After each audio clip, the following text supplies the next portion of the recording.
is up, Niner gang? Hope everybody's having a great night. I've been having a weird week, so sorry I haven't posted in a while. It's been kind of rough. Got the sniffles and stuff like that. So, oh shoot, I got to turn this off real quick. Sorry about that. There we go. All right, yeah. I don't have too much to talk about, man. Seeing a lot of the same old stuff we've been seeing, 49ers Rams. We've been seeing that for years, but some news to go along with it, definitely. So we're going to have to kind of contemplate everything that's going on with the 49ers and the injuries and stuff right now, right? Same old song and dance with the 49ers. Always injuries, man. Key injuries, stuff that really pisses you off. So, all we could do at this point is hope for the best, man. Hopefully the 49ers can get it together and do the best that they can, because the last time we faced the Rams, um, for the most part, the 49ers were like 100%, especially on defense. And this time we're going to be missing Emmanuel Mosley versus the last time we faced the Rams, right? And the defense has seemed to have taken a huge blow since then, and they were really limiting the Rams to very, very little offense, because as it was, the Rams they weren't doing very good on offense to begin with. But then the defense we had when Emmanuel Mosley was on the field was just a different type of defense, man. And we've seen his loss, the toll it's taking on the 49ers' defense right now. So it's kind of in question for me with how good this defense is going to do this time around.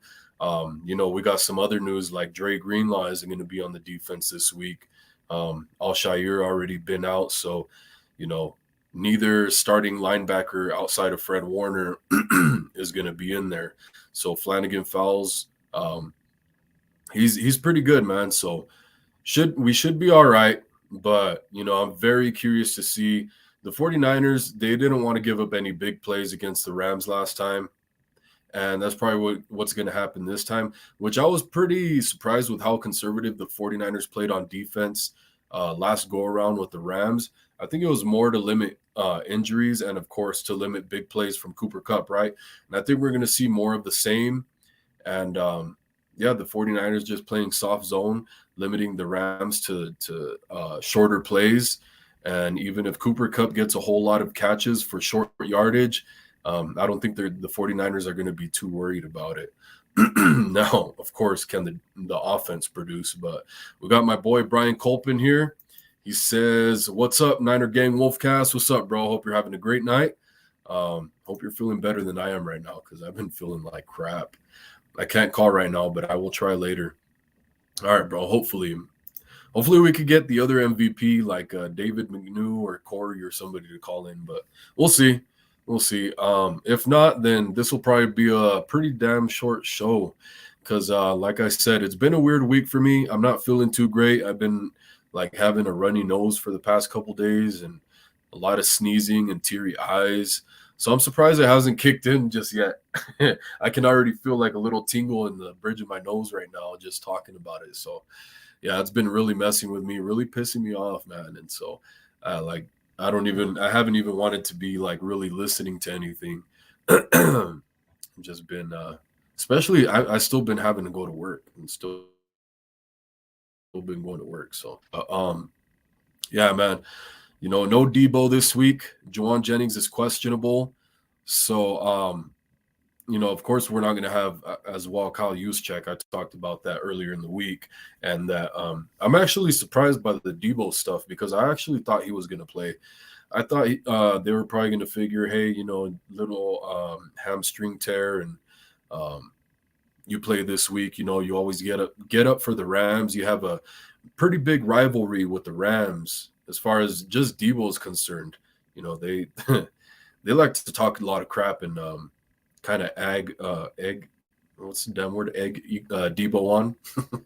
So I was surprised, man. I thought he would get up for this game and be ready to go, and then figure that he gets another week of rest during the bye week, and then hopefully be ready for the Chargers. But in the long run, you do want to play it smart, and we just got Christian McCaffrey to help the offense out. in place of Debo. So hopefully, they're just being smart about it, and we'll see him against the Chargers. So yeah, man, I'm pretty curious to see how the 49ers match up without Debo against the Rams now, because he's always been a big hitter against the Rams. He's always shown them up like big time. So it's going to be weird, man. Definitely going to be weird. I think we're going to see very different looks from the Rams' defense.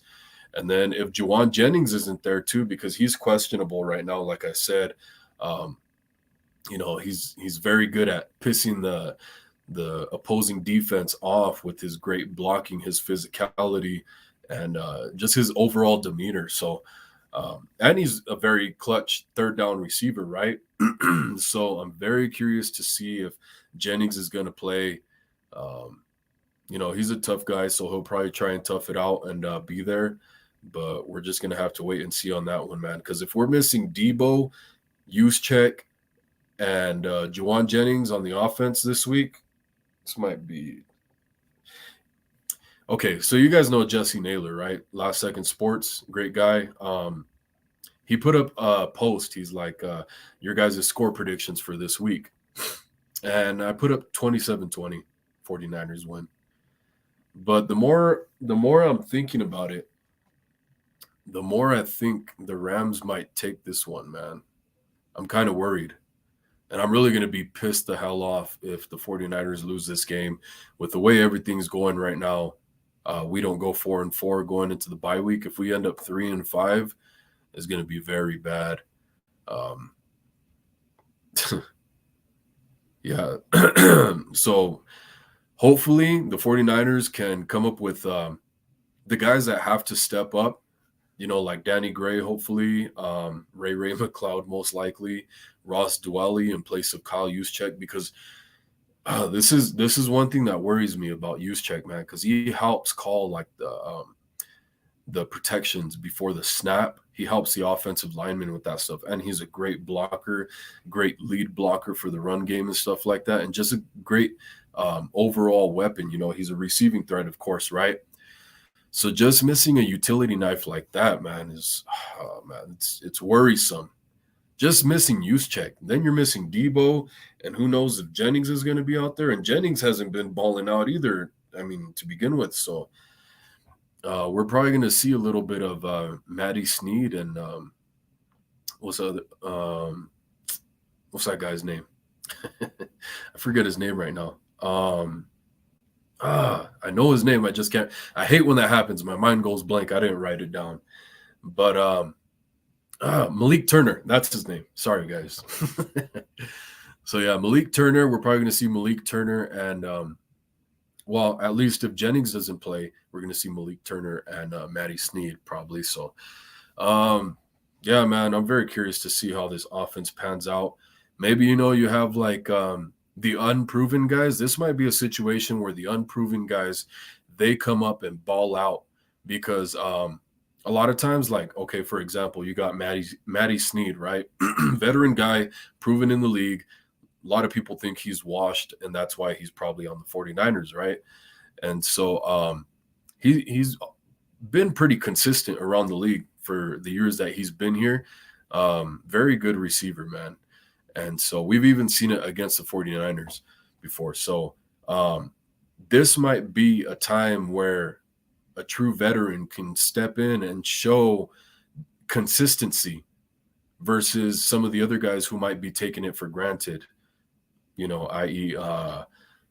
Debo, Jennings, not Juszczyk. Juszczyk is pretty much on point like all the time. So can't really say that about him, but Jennings and Debo, man, they're guys that have been pretty hyped up for the little success that they've had.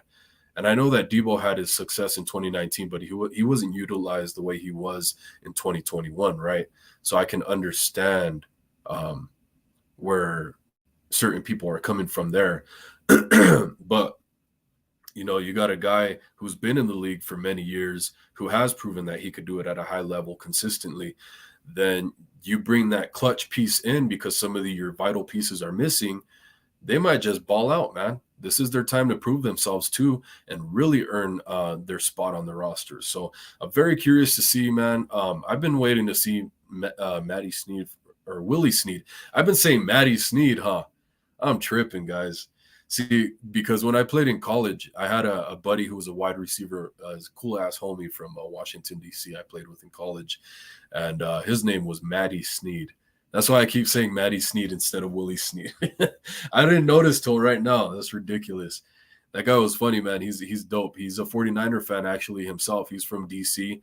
He's a 49er fan, like I said. He kind of reminds me of the Fresh Prince of Bel-Air. He kind of has that vibrato to him, that kind of vibe.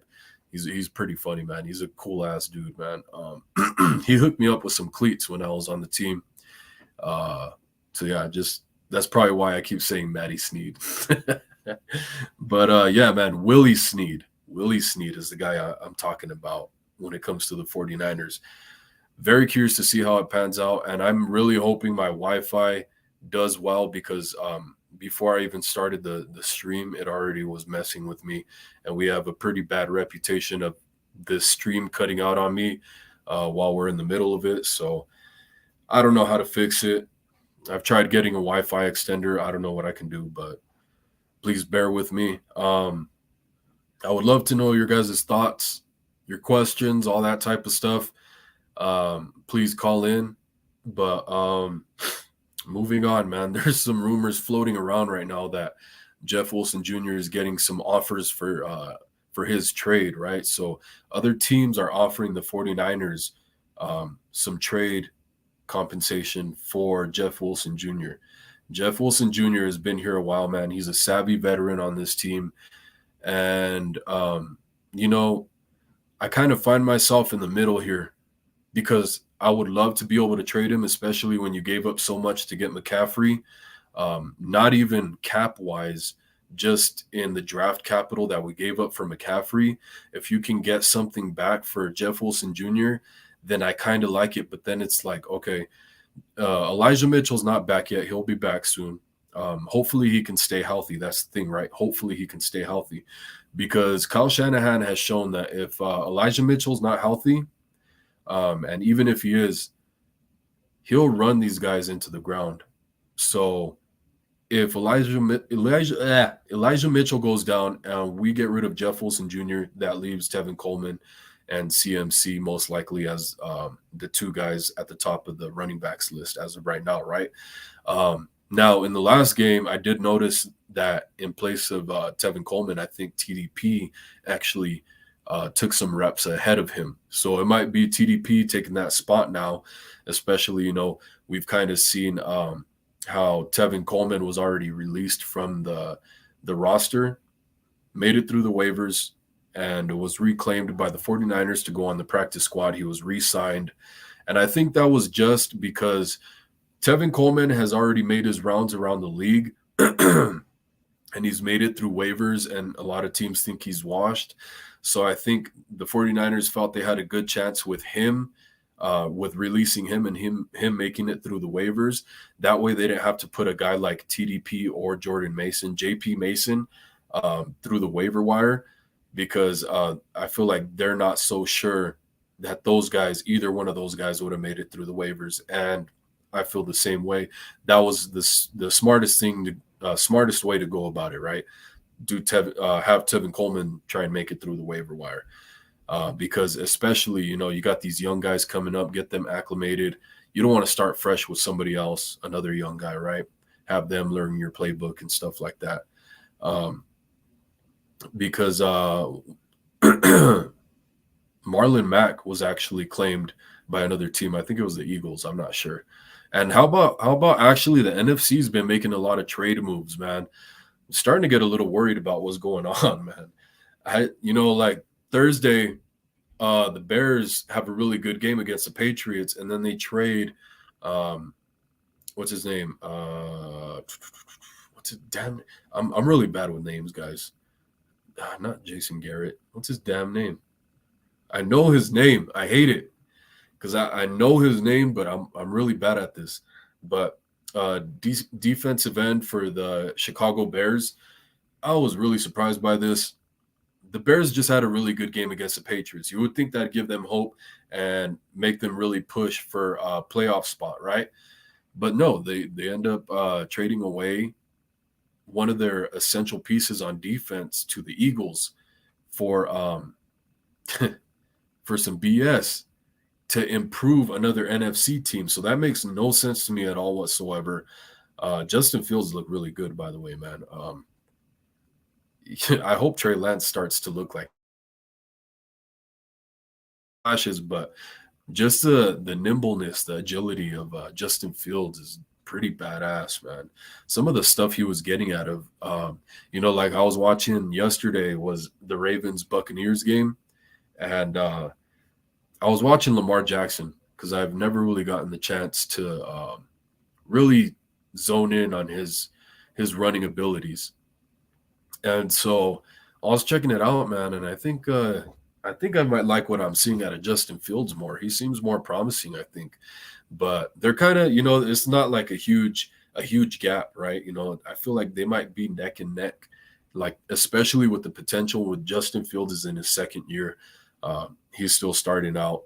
We're going to have to see what happens with Lamar Jackson. I'm pretty sure he's going to stay with the Ravens, but who knows? He was holding up a sign from the fans that said, pay Lamar Jackson now.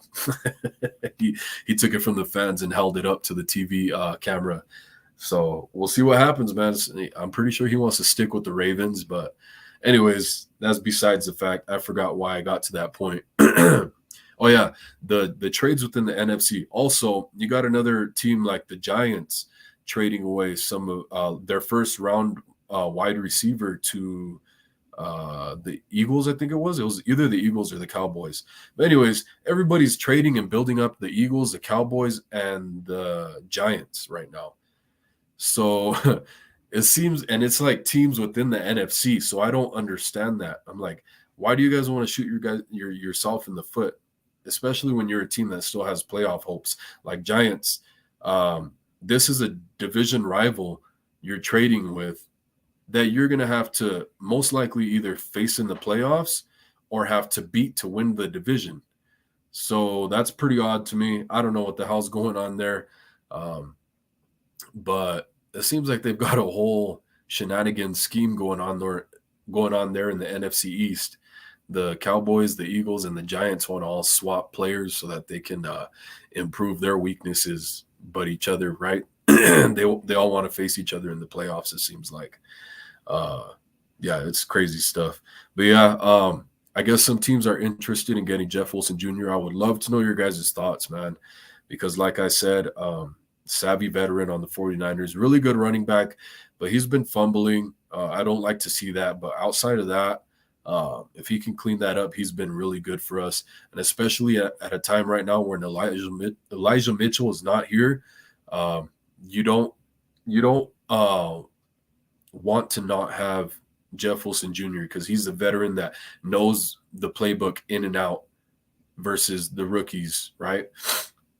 So he's a guy who's been in the league, been on the 49ers, knows the playbook really well, and he's pretty damn good, man. So I think maybe the 49ers are going to wait to see how he looks against the Rams, and that's kind of going to be his audition for another team. And unless the offer is really good, probably the best thing is to just keep Jeff Wilson Jr. because he's been a really solid back for us.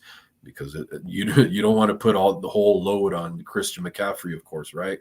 But yeah, I would love to know your guys' thoughts on that.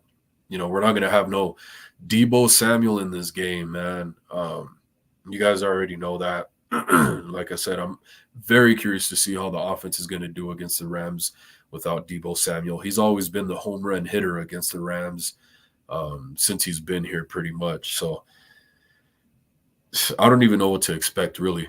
But I just hope all these guys step up and really play their asses off. The guys that are stepping up in place of anybody who's missing on the offense. Like Ross Dwelly, man. We've been calling for Ross Dwelly for a long time. He should have been in place of Charlie Warner, of course, right? On some of those receptions. Can you think of any passes that Ross Dwelly has ever dropped? Now he's going to be in place of Kyle Juszczyk most likely on most of the snaps. So we're gonna see how it plays out, man. And he's definitely a receiving threat. So um, it's probably gonna pan out very well for him. Now, as far as pre-snap, what do you call it? Now I'm forgetting the damn word. I just talked about this earlier. Pre-snap protections. Yeah.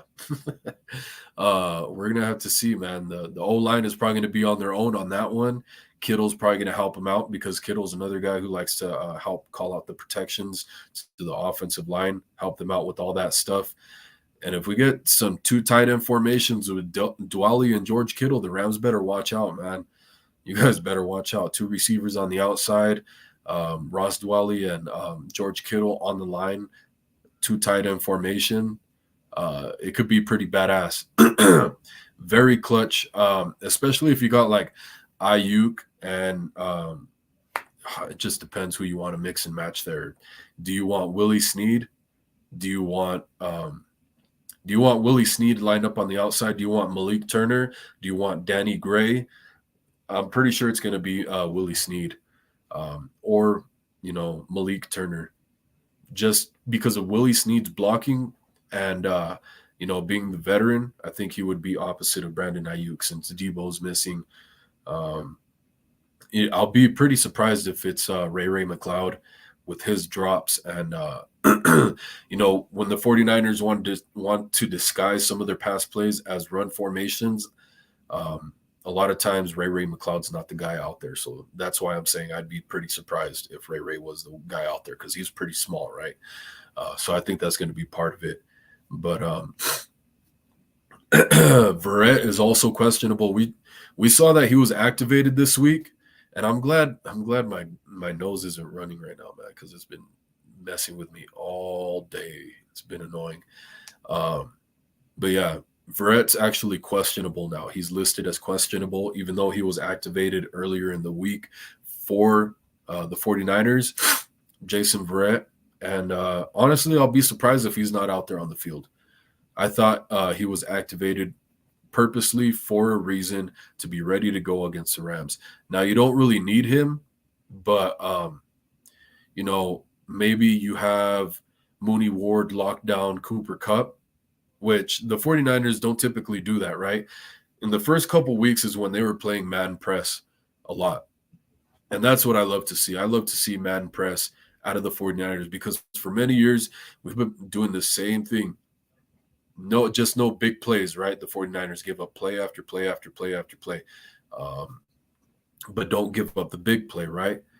Well, that's because they're playing a lot of soft coverage, like when Richard Sherman was here and stuff like that. Play soft coverage, let the D-line get there, and if you give up a pass, it better be a short one.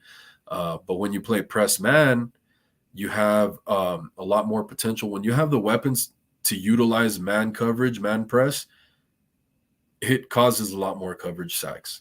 So, and just you might lock down receivers as a whole when you got a guy that you pay like Mooney Ward to lock down guys, number one receivers like Cooper Kupp. But let me see what we got here. Hopefully after the bye week, everyone stays healthy. Hey, man, that's the plan, but we're going to have to wait and see. I don't know if you guys heard the interview with Jaquiski Tart, and then I guess Kendrick Bourne has talked about it as well.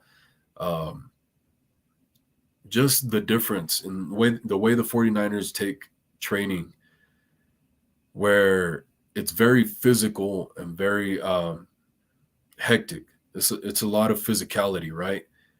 And these guys go to other teams where rehab and rehabilitation and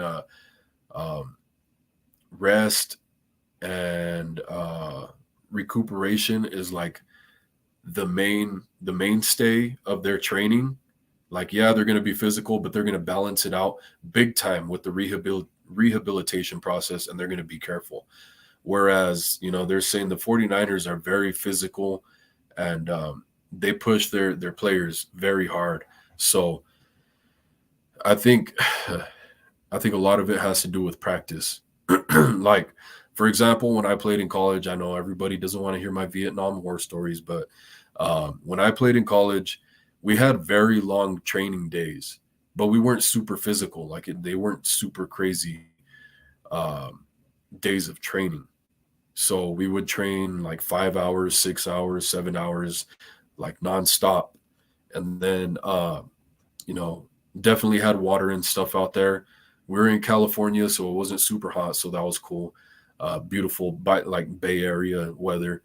And yeah, like the coaches, I felt like were very smart, very, and I didn't like it at the time because I love actually playing the game. So I wanted to do 7-on-7s all the time. I wanted to do the scrimmages all the time. I wanted to do 1-on-1s all the time. But that just wasn't the case. That's like at the end of practice and for a very short amount of time for whatever reason. And we won the bowl game and we're a pretty healthy team, man. So it wasn't NFL caliber, but it was college. It was a step below NFL. So who knows what's going on. Thank you, Crazy Juice, by the way, for the comment. And Brian Culp says, Crazy Juice, what's up, faithful? Thank you guys for being here, man. Appreciate it. Can you guys tell my nose is kind of like I'm sounding nasally a little bit? But let's see. Yeah, just that's the hope, right? Not only that the 49ers stay healthy, but we're getting healthy. We're getting some of these guys back.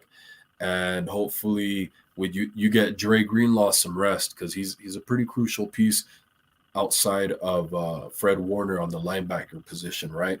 Opposite of him. When you don't have Azeez Al-Shaair to be like a rotational piece within that defense at linebacker, then you really want to see Dre Greenlaw rest up and be back as soon as possible. But Azeez Al-Shaair shouldn't be out too long either. We'll be getting these guys back, especially hopefully for a playoff run, get into the second stretch of the regular season after this bye week started. Hopefully we get a great start against the Chargers. But first and foremost, we got the Rams. I would love to know what you guys think about the matchup with the Rams. I already mentioned Jennings is questionable. Crucial piece to the 49ers offense. Very clutch receiver for the most part. I know he has his mistakes too, but so does everybody else. But he's one of the vital pieces of this offense, I would say, on third down. Deebo Samuel. No Deebo Samuel, man. So I'm just very curious to see what this offense is going to do. You're definitely going to have to lean a little more than last week on Christian McCaffrey.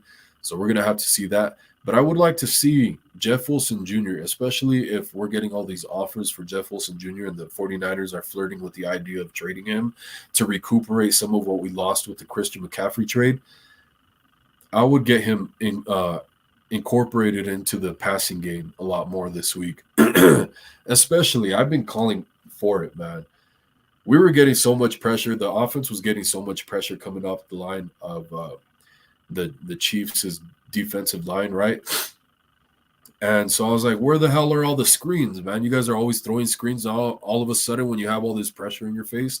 You guys don't know how to call a screen pass. Like, what the hell's going on? And I actually checked it out. There was literally only 3 screens thrown against the Chiefs. Now, you saw also, like, when the Chiefs were competing against an opposing great D-line with Nick Bosa, right? They used the screen game. For example, on 3rd and 20, all they did was call a damn screen, and they got a first down. So what the hell are we doing, man? 3 screens against the Chiefs when Garoppolo's got pressure in his face all damn day, man. I don't get it at all. So we better see a lot more screens, or this offense is going to probably be under too much pressure.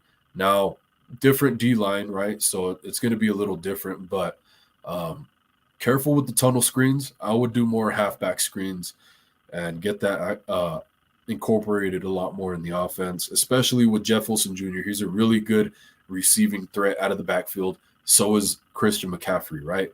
So I'm not talking about spreading them out. I'm talking about out of the backfield, you get these running backs incorporated in the receiving game with those screens. Please.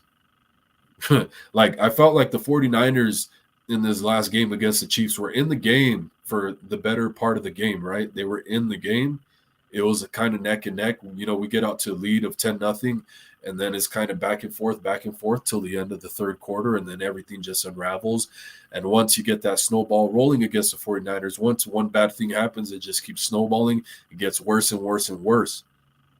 So if the 49ers would have started out with being like, a screen is not anything that's super risky. A tunnel screen is way riskier, right? I understand that. Like we saw against the Rams, Hufanga took a pick six on a tunnel screen back to the house, pick six. Love to see it from our defense. But when it comes to the offense, I want them to be careful about that because I don't want another team doing that to us, right? When it comes to halfback screens, they're a lot safer. So just do it, man. Take some pressure off of Jimmy Garoppolo. We saw he had happy feet the whole game, right? I don't know if you guys were seeing what I was seeing, but Jimmy Garoppolo was super uncomfortable in the pocket the whole game against the Chiefs. I've never had have seen him have way happier feet than Peyton Manning. Like Peyton Manning was known to be a happy feet type of guy, right? And Garoppolo, his feet were happier than Peyton Manning. We got a comment here. Let's see. Hey, what's up, Faithful? Says 559er. My opinion, this is a copycat league. People will catch up to Shanny's schemes. Kyle can't groom a quarterback like Harbaugh could do, and well. 559er, hey, real quick question. I'm assuming you're from the Fresno area, right? I used to live out in Madera for a little bit, so shout out to you, man. But yeah, I agree, and I would say the the way I would see it is it's already been long figured out. I think the league has already figured Kyle Shanahan out since last year. And then he threw out that wrinkle with Deebo Samuel, and people were like, oh shit, now we got to figure out what to do about this Deebo Samuel guy, right? Now, the league has had a whole offseason to kind of try and emulate what the 49ers have done. And to emulate that stuff, right, you have to figure out what the 49ers are doing so that you can do it yourself. And a lot of people have been looking in the draft for a Deebo type player now, right? That's the guy you want to go after, that type of guy. So I think the schemes have been figured out for a while, especially now since it's become so much more vanilla with Mike McDaniel taking off. So, yeah, it's been figured out. And Bobby Turner came back. So hopefully, the first week he was back, I kind of wondered if because Bobby Turner had only been here for a few days, and the 49ers came out and had a really great game against, I think it was the Panthers when Bobby Turner came back. So I was like, oh, shit, maybe Bobby Turner was part of like a magic piece to helping the 49ers' offense. And I might be wrong. It might have been in the game against the Rams that Bobby Turner came back. But ever since, the offense has been looking back to lackluster, right? It's been bullshit. So I'm really hoping, especially after the bye week, man, the 49ers can put their heads together, the coaching staff, and just figure out, man, because you're seeing the players are getting frustrated, and I don't know why it's taking them so long. Probably because, they feel like, hey, we're not going to put these guys on blast because they helped a lot of us get paid with their scheme and stuff like that. But it's like, okay, Kittle, for example, right? He had more success under other quarterbacks like Beathard and Mullins. He got the ball a lot more when he was under those quarterbacks. So that was part of the reason he got paid. Then you got a game like the Saints, right, where he basically gets the game-winning reception for the most part, right? And so you got stuff like that. That's what got Kittle paid, and that was under Kyle Shanahan. Then, of course, Deebo, same thing. Who else? Jimmy Garoppolo. But I don't think, of course, with all the stuff that's gone on with Trey Lance and him being the replacement for Jimmy Garoppolo, I think now Garoppolo feels a different type of way towards Kyle Shanahan, right? So the players, I feel like the fans, we've been seeing it for a long time, especially myself. I've been feeling this way. They got to figure it out, man. The offense, it can't be looking like this. It's ridiculous. But other people point out that defenses this year in the NFL have been holding most of the teams to a lot of low scores this year. It's been a defensive year for the most part in the NFL. So that's kind of a weird resurgence of the defense. And so maybe it's something defensively as well that, like kind of, for example, when Pete Carroll rolled onto the scene and he started with his zone scheme, stuff like that, to kind of change, come in new, come into the NFL with something new and have a lot of success with the Legion of Boom. And then everybody started adopting it. And so offenses, of course, they figured it out. And so now defenses have had to change. And maybe it's having the resurgence again. Somebody figured something out. And it's probably not one specific guy, but I don't know. And then what you say here about Kyle can't groom a quarterback like Harbaugh could do, that's what I'm talking about, man. A lot of people don't want to trade Kyle Shanahan away because they're like, he's basically tied to Trey Lance, they feel like. And I understand that train of thought. And I'm not 100% on the trade Kyle Shanahan train. I'm not going to say that. But I am in favor of it. I would, if it's for Harbaugh, I'm in favor of it, because what I would tell Harbaugh is like, hey man, I'm sorry, I'm gonna kiss your ass. If I'm Jed York, right, I'm gonna kiss your ass. I'm so sorry for everything that went down. What do I got to do to make it happen? But my one catch is you have to develop Trey Lance to be a successful quarterback, because Jim Harbaugh did that with Alex Smith and Kaepernick in 1 year. He had success with two quarterbacks that he developed. By that time, Alex Smith was a veteran already, but he just gave him the necessary tools, man, like the vital pieces, the consistency in the offense, the encouragement, giving Alex Smith confidence, man, because if you guys don't remember, like up until that point, Alex Smith was very shaky, getting benched, starting, getting benched, starting. It was like back and forth every year and having to relearn offenses and stuff like that. But Jim Harbaugh comes in and he kind of grooms him like, hey, man, you're the guy right now, man. You're the guy. You're going to lead our team. Then they draft Kaepernick. Alex Smith goes down to injury, and Kaepernick is super successful, right? So we go to NFC championships with both guys, Super Bowl with both guys, which, to be fair, Alex Smith was on the bench, but I don't know. That's for another conversation. But he was still on the team, right? He went with both quarterbacks to the Super Bowl and to multiple NFC championships. So I would say Jim Harbaugh is the better guy than Kyle Shanahan. He hasn't shown that he can either pick a good quarterback or groom one, right? So I would go with Harbaugh and have way more confidence that he can get the best out of Trey Lance. 559er says, yeah, I live in the Valley these days from San Jose. Originally, it's my home turf. Niners have to win it like the Ravens did for the first chip all defense. Chip all defense. I don't know what you mean by that part. My bad. But hell yeah, man. That's what's up. I'm from Salinas, but I lived in Madera for a little bit. And actually, are you part of the what is it? What's that? I forget the name of that club. It's like 559er Empire or something like that. I wonder. But he also says, I've never seen a coach get traded, and I've been watching NFL since 1980. Yep, Jim was a quarterback, and he knew what Smith and Cap needed to excel. That's what I'm saying, man. And that's the thing too, right? That's why he knows how to get quarterbacks right. He was a quarterback himself. The Harbaughs grew up in football, as you can tell. The brothers faced off in the Super Bowl together, right? But yeah, Jim Harbaugh was a quarterback, and I would love to see it, man. When Jim Harbaugh was here, the team was like always healthy, man. Especially the superstars were like always healthy. We were always consistently competing. Like everything was just fine and dandy, if you want to say that shit. But yeah, I would love to have that back, even if it takes like one year of stuttering, kind of figuring it out. Because if Jim Harbaugh comes back, he's probably not going to have Greg Roman.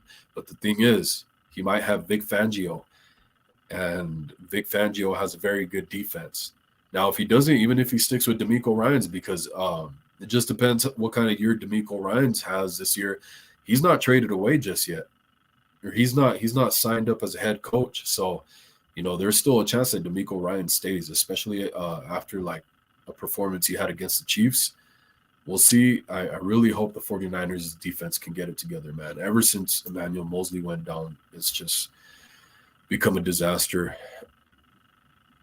No, I roll alone, but they're a group of 5 Niners. Yeah. Yeah, I've been to some of the watch parties out there. It's pretty cool, pretty fun. Salinas too. But oh man, sorry guys. But yeah, Verrett's questionable.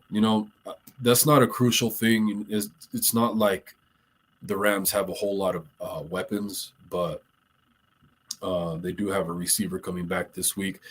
They're coming off a bye week as well, so they're going to be fresh, more fresh than the 49ers are. So that's a little worrisome. The 49ers are beat the hell up. We're missing a lot of guys. Guys are questionable, and the Rams are fresh. They're getting some guys back.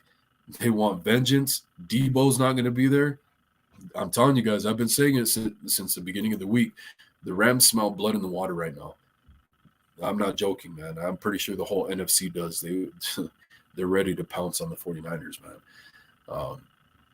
Big City Man says, I thought it perfect would have been to make Mike McDaniel our new offensive coordinator with top-tier pay raise, and Kyle could be head coach.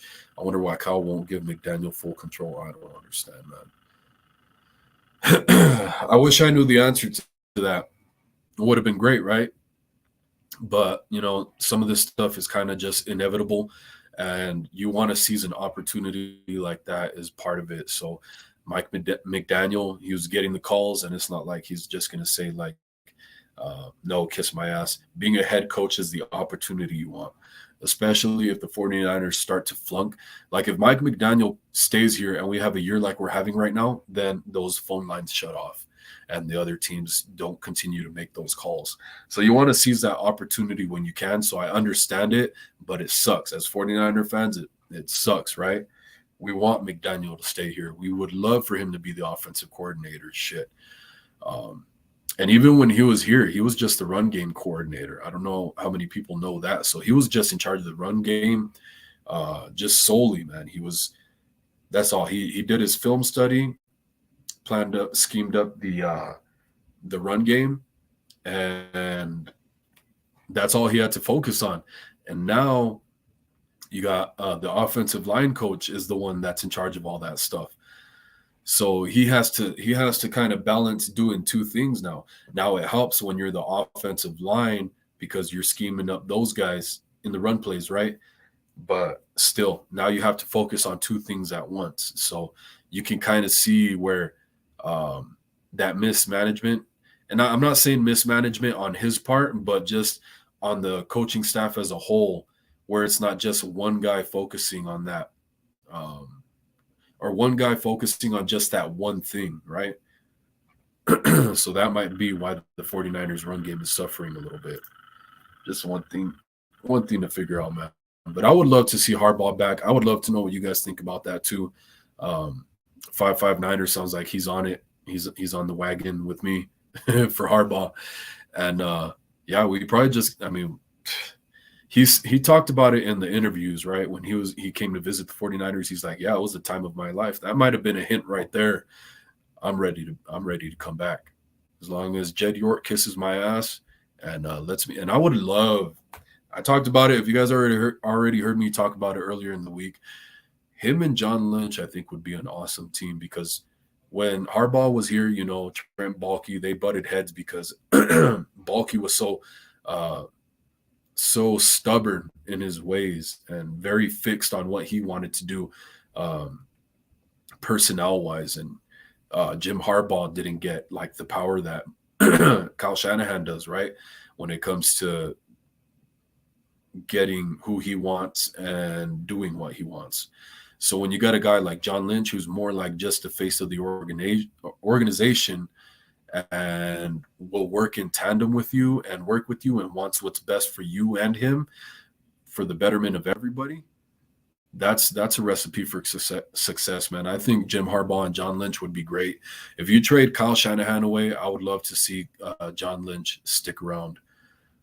But I got my boy in here. very special co-host of mine, David McNew. Are you ready, buddy? You ready? All right, cool. Got my buddy What's going David on, McNew. buddy? How you doing, man? Good to see you. I'm good. Hell yeah. Let me see that jacket. Is that one you were wearing the other day? The 49ers Yeah, one, right? yeah. 49. 49.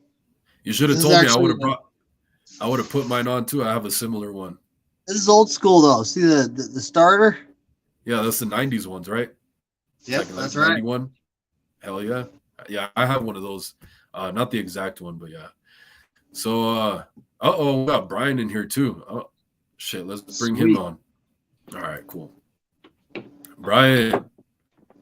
What's Hey, up, my guy? David. Hey, Wolf. How are you guys? Good. I mean, minus the sickness, I'm doing great. How about yourself? It's Friday. I can't complain. I'm loving it. I really Hell am. yeah. That's what I'm talking about, man. You guys got anything specific on your mind right now? If not, I I'll just ask you wanted to guys kind some of like, questions. yeah, that'd be great. I just kind of wanted to touch bases, like what you were saying, with the Jim Harbaugh, and Yeah. maybe just allude a little bit to like the potential of getting a veteran quarterback in the off season. Mm. So are you asking me about it, or did you want to say something about it? Well, I definitely want to do both. I think Harbaugh would be great. We touched last time we talked. And if we do go away from Shanahan, then that would be the guy that I think we definitely should go for. Whether or not it's going to happen or not, I don't know.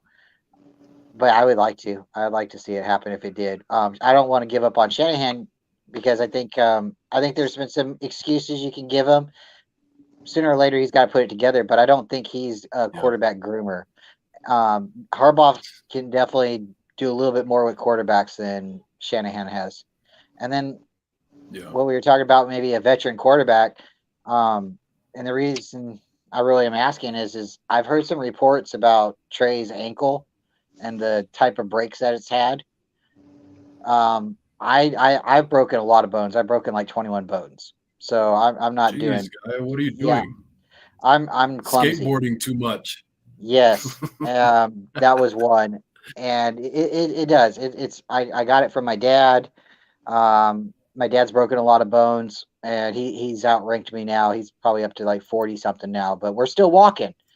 That's the most important thing. But with us potentially, Trey Lance maybe needing a little bit more time, maybe to heal up next year, or just maybe a little bit more time to get practice ready or whatnot. I know people don't want to hear this, but would you be opposed to like Tom Brady coming? No.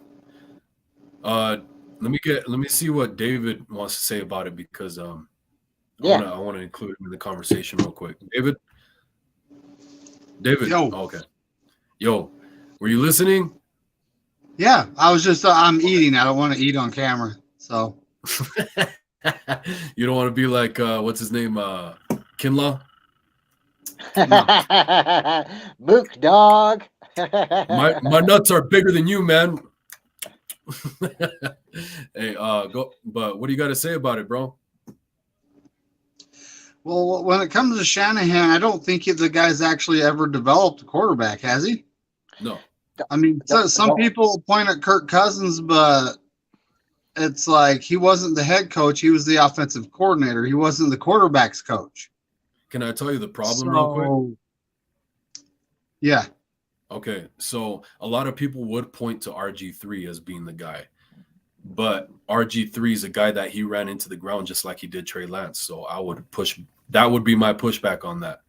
Outside of that, no. Well, and I mean, when it comes to head coaching candidates, I don't know if Harbaugh actually wants to come back.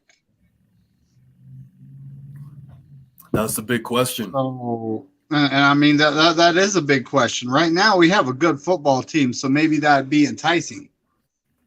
Yeah. But at the same time, he's content where he's at Michigan, So I don't know. I mean, his coaching style back in the day, there was this thing that kind of his coaching style kind of lasts for so long, but then it starts to get old and wear on the players. So, and I like what Harbaugh did for our franchise. I mean, we were in the dumps for so long before him; it wasn't funny. Yeah. But someone I'm actually thinking about for head coach, D'Amico Ryans, Anthony Lynn. Believe it or not, I like Lovie Smith. I think the guy does a lot with a little, but I don't think he's ever developed a quarterback. I mean, we're talking about if we want a guy that developed a quarterback, we're going to need a good QB coach, and this is Brian Greasy's first job at QB coach. So is he the man, or should we go after a guy like John Beck or Exactly. Yeah. Should we go after a guy, or should we stick with what we have? Well, I mean, the good thing is right now, Garoppolo's not really a guy. I like that he gets to see a different perspective than what he's been seeing for the past few years, hearing it from a guy who played quarterback in the NFL, right? But man, it's tough because Garoppolo doesn't. He probably doesn't feel like he needs development, and really, this is probably his last hurrah, if any. We'll see what happens next year. And Brian's talking about how it's been floating around whether the 49ers are going to try and go after a veteran quarterback. And I think the only guy that the 49ers should go after would be Tom Brady. And just because he's probably going to play one more year after this one, depending how, I mean, Buccaneers aren't looking too great right now. But the only reason I would want to see it is just as a fellow 49er fan, just like Tom Brady. I want to see him fulfill that dream of his. But outside of that, it's for me, it's just Trey Lance or bust. So I don't know, man. Well, hey, before we jump into the Tom Brady thing, let me add this real quick. Jim Harbaugh came into a team that was loaded. We were definitely building that team. Alex Smith was developing. Then he had some injuries there. We had Troy Smith, who was a formidable quarterback. Singletary came in. He made the defense really solid. We had Patrick Willis. Frank Gore was doing really good. We had a solid team. So then when Harbaugh did step into our team, we were already loaded. To give him a bunch of credit on like developing a quarterback, he didn't develop Alex. He just stood behind Alex. He gave him confidence where a lot of the other coordinators didn't. Alex had 7 coordinators in 6, in 8 years or something like that.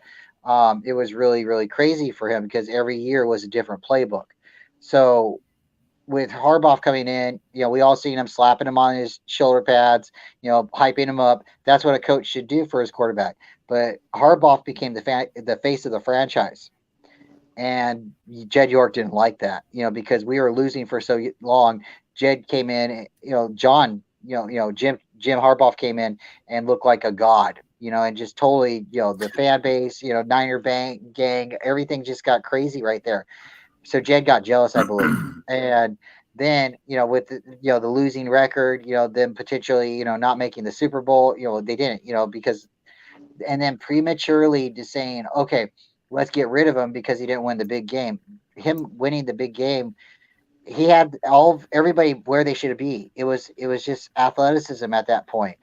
Kaepernick should have thrown it to Vernon Davis. He threw it to Crabtree. Crabtree got picked. You can't blame the coach.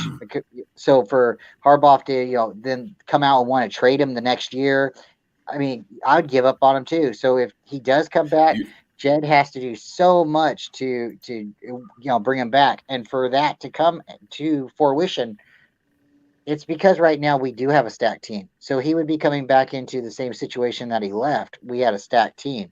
The one thing that I want to give tribute to Kyle is he had to build this team. Over the last couple of years, we were trash. Nobody wanted to come play for us. California taxes are crazy, and our team was in a rebuilding, for several years. And that's what we're on the verge of doing again. If we do go away from Shanahan, we're practically looking at a rebuild. And really, by switching off of Jimmy and going to Trey Lance, we're practically rebuilding in the first place anyways. And what's derailed that right now is because Trey Lance has gotten hurt. So that just really makes it worse for us because he's not getting development this year. Man, I could go on and on and on about everything you just said. Really. Well, that's why I But like I think, talking to you because a lot of things you yeah, say, we agree with. But yeah, definitely. Um, so like with Harbaugh, you said, the team was stacked when he got here, right? But I think the correct. great thing about him was he knew how to put those pieces in the right place to have success. Same thing with Alex Smith, man. Um, I understand that he was already a veteran by the time Harbaugh came around, but he had to zone him in at the same time. Like, hey, you're the starting quarterback, and we have the confidence in you. This is what we're going to do. We're going to add stability. This team is yours right now, and we're going to ball out, dude. Everything that happened in the past few years, forget all that because it's time to go, dude. This is a new era. And Kyle Shanahan on the other flip side has all the great players that he has and can't have any success. I could have success with this damn team. I don't even head coach in the NFL, man. Just give me some just write down the plays for me, man. I'll get it done.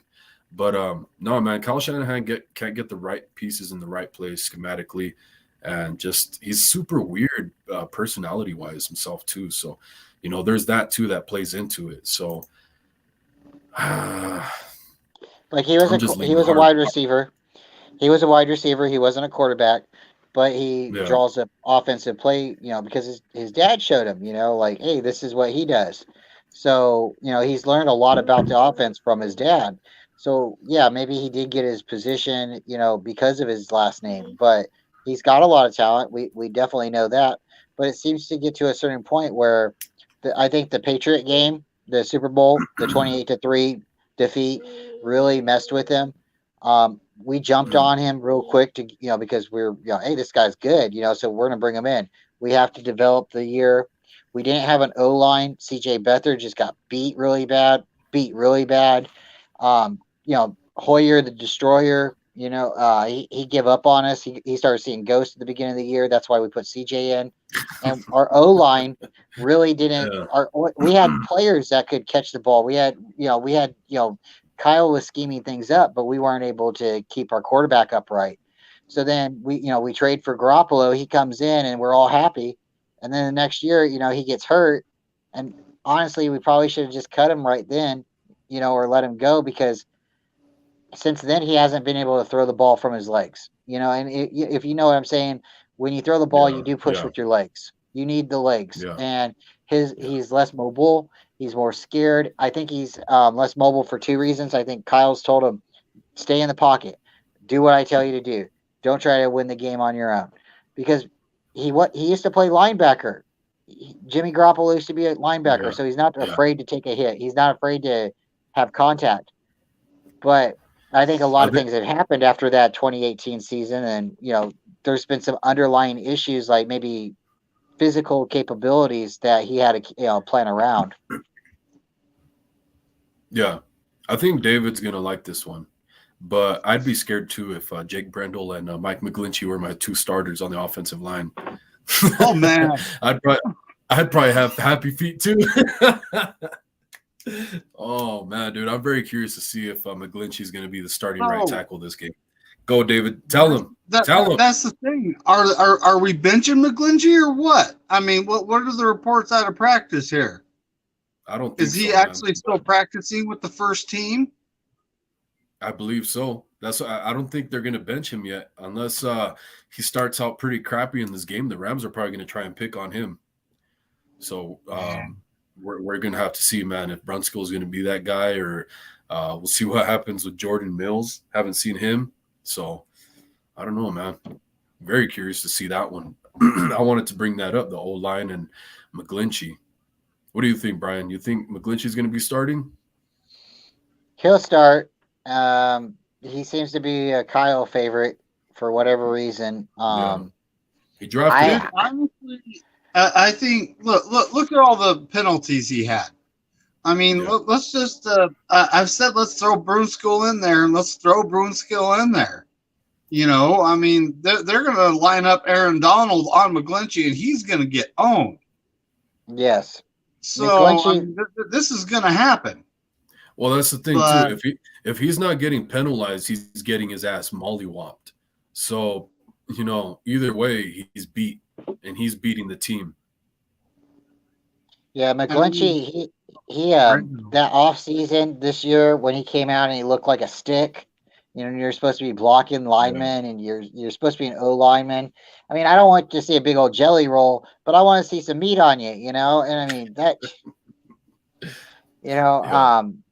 that you don't look. Yeah, you're a tall guy. You look like you're a little bit, in shape, but like you're not an O lineman at all. He looked like a tight end or something, or I don't know, maybe a long snapper. I don't know, but. Yeah, and you got your bro calling you out too, Joe Staley calling Mike McGlinchey out on in the media too, man. And I'm sure Joe Staley's not just looking at the surface. I'm sure he's watching film and seeing what's going on with with Mike McGlinchey, man. And he saw it for years, so he's calling out his homie in the 49ers, Mike McGlinchey, and saying, dude, he needs to play better. So when it's coming out from your bro, and I forget who the other offensive lineman was that said this before, because Mike McGlinchey was getting a lot of criticism in the media, and one of his teammates said, no, don't worry about it. He needs it. It wasn't Mike McGlinchey. It was somebody else. I can't remember. Might have been Compton. But yeah, man, for these guys to be saying that, and for Kyle Shanahan to continue to start him. But not only that, Chris Forrester is, I'm sure, having a big hand in that right now. So what the hell is going on, and why is he still starting if everybody else sees it, but not the coaching staff? I don't know, man. The part where, like when Trent Williams went out, that. Go ahead. Sorry. No, you're good. When Trent Williams went out, we tried 2 different tackles at his position. The second one that came in, I can't think of everybody's name all at the same time, but he seemed to do better. McGlinchey, he got hurt, and the guy that we replaced him with, I mean, like, I'd rather if McGlinchey's hurt, don't put him on the field. If he's hurt, don't put him on the field. And I know everybody has injuries. Everybody probably here played football, and you play with injuries throughout the whole year. I get it, but he's not doing it, man. He really is not doing it. Well, you know what? Actually, because we've talked about this before, so I know. I was very surprised that they came into the season starting him right away when he was coming off injury and missed a lot of training camp, right? And so exactly. I was surprised to see it, but he underweight, of course. Yeah. And then so he comes out and he actually played pretty good to start the season. But I think that injury is catching up to him to where he's getting beat up now, just like Dre Greenlaw, because Dre Greenlaw doesn't actually have a substantial injury. He's kind of just accumulated damage over the season. So McGlinchey hasn't gotten that rest either, and he was coming off injury to begin with. So I think that's what's going on probably too, man. So I would give him a rest week. Just say, hey, McGlinchey's questionable right now. Bench him for now. Let somebody else start. Just say, kind of like the quote unquote injury that Jimmy Garoppolo had last year. We don't know whether it was or it wasn't, but let somebody else play in place of him. Let him get rested up for 2 weeks. And if he's needed in this game, then play him. But if not, then don't play him. That's what I would say. Yeah. So JDM Rec says, I think we're losing tomorrow. Hey, man, I'm not going to beat you up if you say that, man. Honestly, I'm kind of starting to wonder about this game. Honestly, because Debo's always that guy that the Rams and the 49ers, when they're talking smack, a lot of it's aimed towards Debo Samuel from the Rams, and he's always the guy that shuts them up. He's not going to be on the field this week. So I'm like, okay, we have Christian McCaffrey. Jeff Wilson Jr. is really good. We have Brandon Ayuk, Kittle, Dwelly. They're going to be on the field. I think it's going to be a time where the guys that are backups because Jennings also questionable, right? So we don't know if he's going to play. And even if he does, some of the other guys are going to have to rotate in, or we're going to have to see them step up and be more consistent than the starters have been. So I'm curious to see how that happens, man. That's like a shot in the dark right there. So I don't know, man. I don't know about this game. I'm pretty sure it's going to be really close. Yeah, it's got to be a close game. It really is. No Devo, so like he is our X factor, but CMC, he lit him up the other week when they played him. Yeah. Then CMC is like a wide back too. He can catch out of the backfield, he can run. The Rams, if we lose this game, that's not going to be good for us. They're hurting right now too, so we really need to try to capitalize on them. And this would be a good momentum builder for us, a confidence thing for us to get our head back together. But they are coming off their bye too, so they've been sitting back Yeah. for like 2 weeks trying to figure out how they're going to beat us. So that's not cool. Yeah, And if you guys then needed another reason to think why the 49ers might lose this game, the Rams coming off a bye week. yeah, so that's gonna hurt us a little bit there. But no, I think we're gonna be okay without Debo. I think we just got to play good football and whatever that is, right? Because it's like we're either not relying on ourselves to catch the ball, and we're throwing it too much. We're going off script. This is everything everybody else has said. Like Kyle can't, scheme any plays after 20 plays, and we'll just see. We'll just see what happens because he's Yeah. listening. He's hearing this. But Yeah. as far as Jennings goes, I wish he would listen to everything we say. That'd be nice. Actually, Kyle, why don't you go ahead and click the link and call in and give us your thoughts on it? yeah, that'd be We'll give you awesome. a second. I'd be shocked 100%. But That would be Jennings, hilarious. He'd be like, "Look, you mother heifers." First of all, Jennings, if he plays, he seems to be a liability right now. He just can't. You got to calm down, man. You can't make Yeah. stupid penalties out of bounds. no. So Yeah, I mean, he's still young, but I think he doesn't do that very often. That was like a one-time thing. I think he's gonna clean that up and be better than that. I think we kind of answered Corey Davis's question though. David, you got any thoughts on what we were talking about? Well, we were talking about McGlinchey and Brendel, and then I actually want to revert back to Brendel. Man, I'm so worried about him. It's not funny, and I honestly think, right now the weakness of our team is McGlinchey and Brendel. I don't look at Jimmy like he's a weakness. Because, if those guys are holding up, giving Jimmy that extra second, then, Jimmy's going to actually be able to throw the ball and make some deliveries here.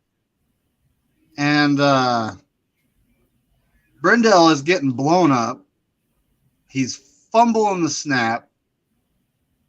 I think one of those fumbles was credited to Jimmy.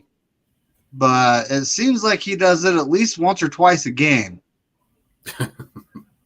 I mean, if not more. Am I lying?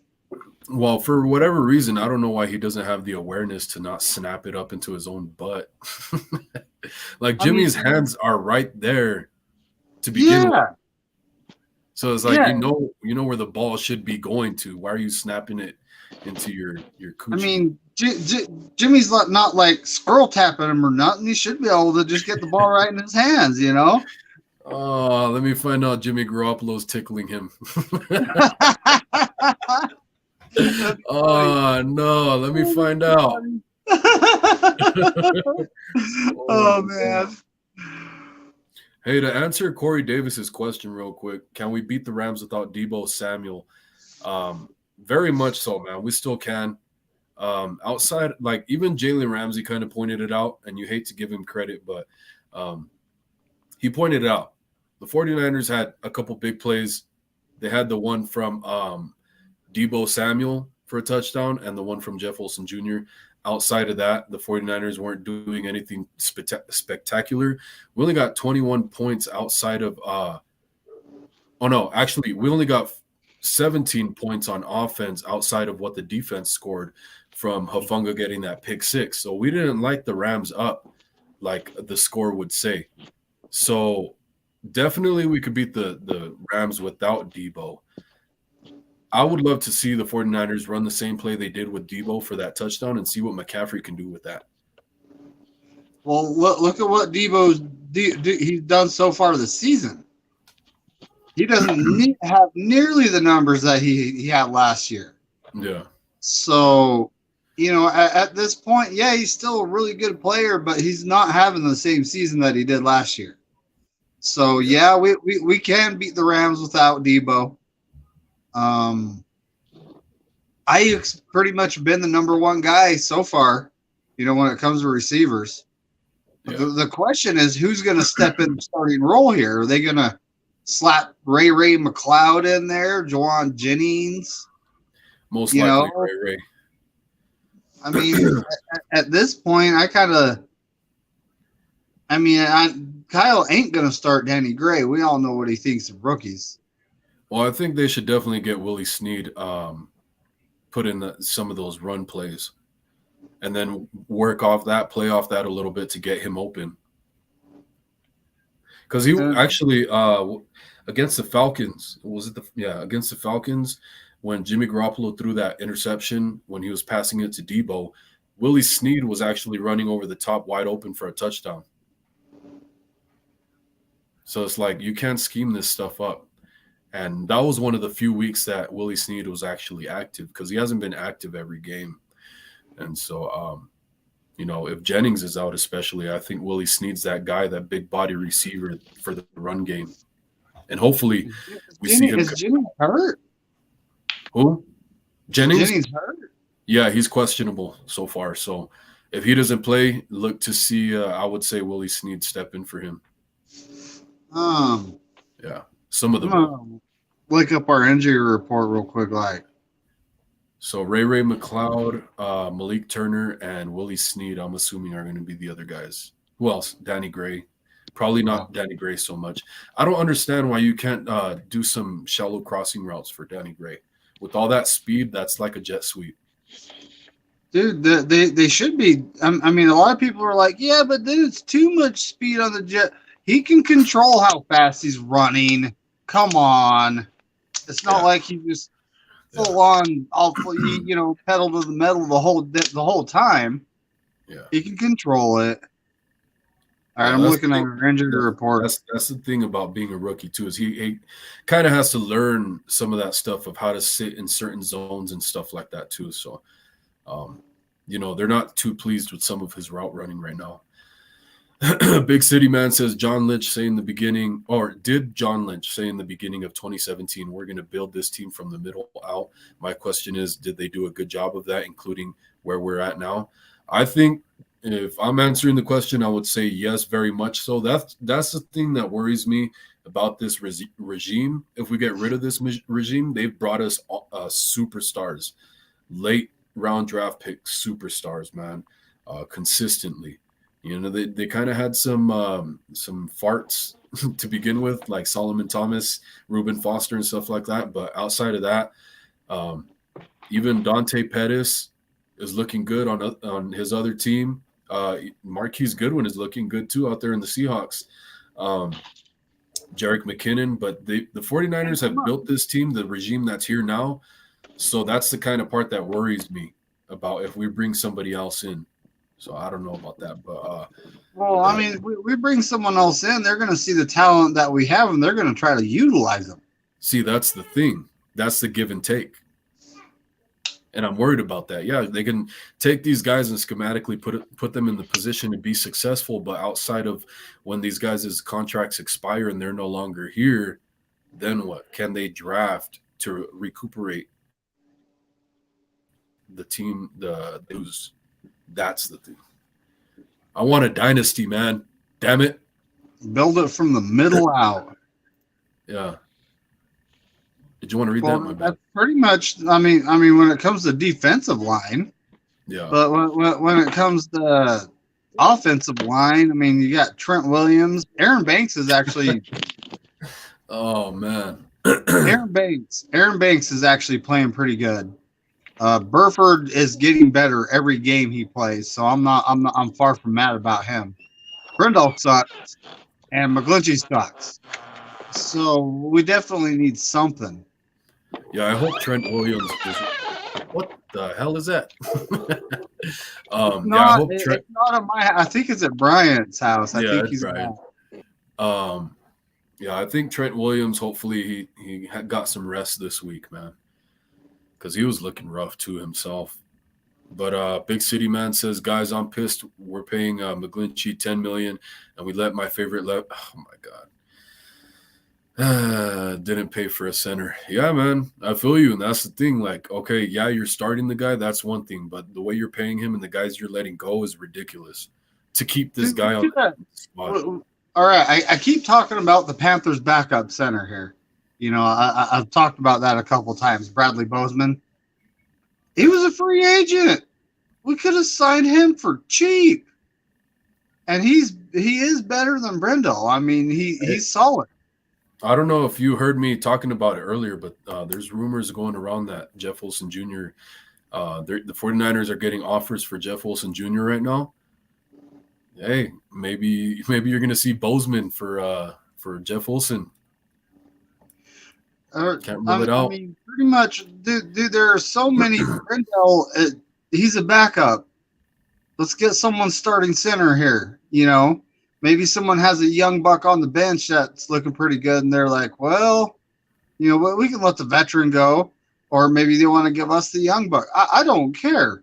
Either way, we need to upgrade that situation, and we need to do it now. Yeah. Because I mean, as the season goes, he is not getting any better. He is what he is. I'm not one of those what it is people, but he is what he is, and he's never going to get better. It just, you know, it's not going to change. All right, looking here. He's pretty old in football years, but I think the first and foremost thing to do would be rest McGlinchey because of how good he looked in the beginning of the season, even though he was missing training camp and coming off that injury. He just jumped into the season out of nowhere and had success. And then as the season's progressing, he's starting to look worse and worse. So I think rest him up. And Brendel actually made a step up in this last game, so that was good to see. But that's the second guy. Finger?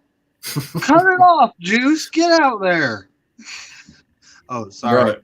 Right. He's supposed to be back after the bye week, so I would have pushed him. That's a broken finger.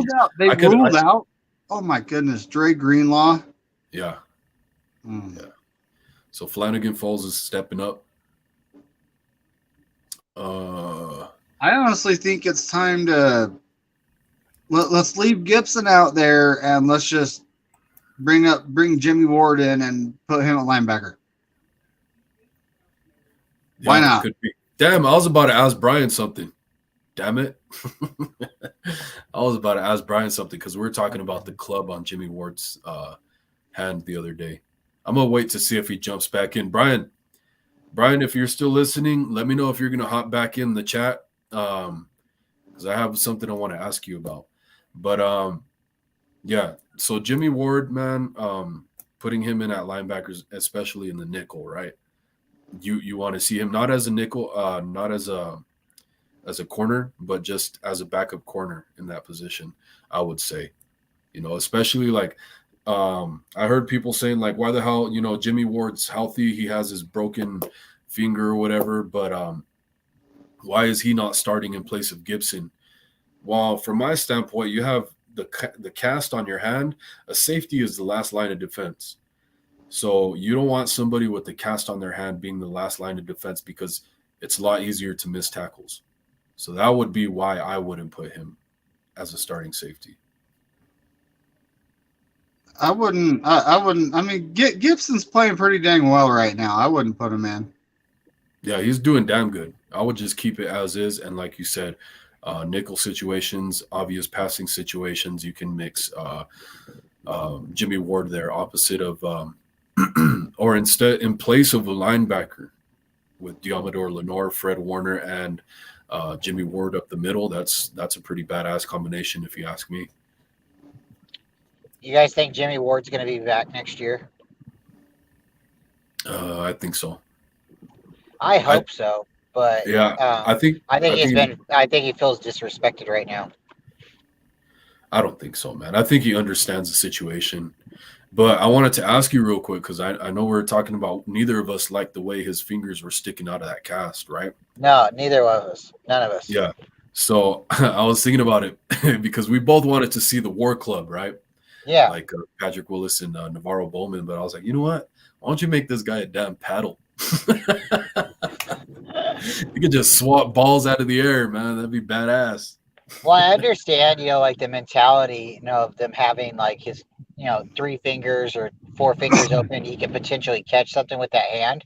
Yeah. But, if it's really limiting him, I mean, and it's maybe better for him just to have a club out there, the healing factor or whatever. I don't really see Jimmy Ward's not that guy that catches. I know he's had it one time, 2 times an interception in his career or something like that. He's not that guy for us. It's only when he plays against the Rams does he seem to intercept the ball. So, I don't know. I'd rather see just a club so he could punch it out if he had to or something like that. And I've had broken bones. You guys already heard me say that. When you have a cast, and then they got to go take the cast back off and put a different cast back on. That's not good for your healing process. That's disturbing everything. I know you're tough, you're a football player, but just wrap it up one good time and let it heal and then go from there.